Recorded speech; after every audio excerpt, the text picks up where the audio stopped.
Arestado sa Rizal ang isang TNVS driver na inireklamo ng kanyang pasahero ng panghahalay.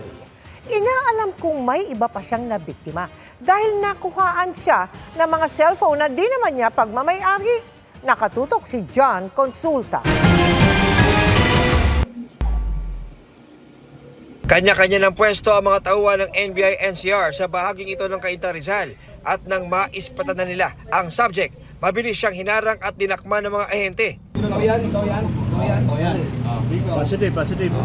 NBI-NCR kami, National Bureau of Investigation, National Capital Region.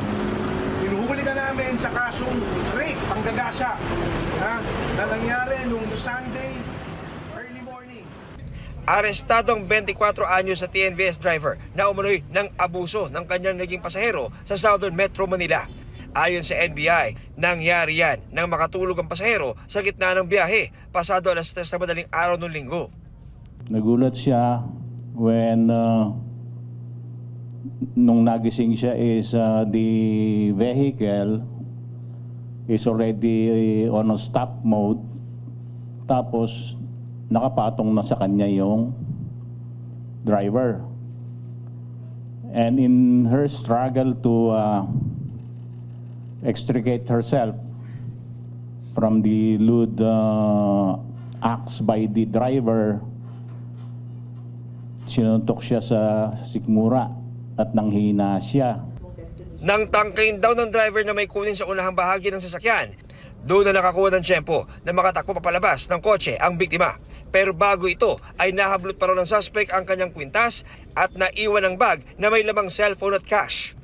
Sa isinagawang live lineup ng NBI, positibong itinuro at kinilala ng biktima ang suspect na siyang nambiktima sa kanya. Isinuko naman ng tiyuhin ng suspect ang cellphone ng biktima, pero hindi lang isang cellphone ang tinurn over na nasa pag-iingat ng suspect. We found out that there are also other phones where he kept the phone. We don't know yet whose phones are those. We're still looking for means on how to find out whose phones are those, because it could be that it belongs to some other persons or some other victims.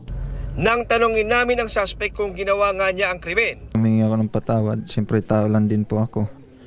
Nadadala sa tukso. Wala namang sa mundo natin na naman perfecto.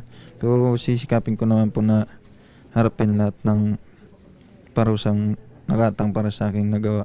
We will be furnishing LTO the results of our investigation para kung meron silang punitive action against the itong mga klaseng driver na ito.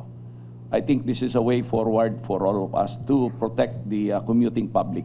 inaanyayahan ng NBI-NCR ang iba pa mga posibleng naging biktima ng suspect na magtungo lang sa kanilang tanggapan para maghain ng karagdagang reklamo.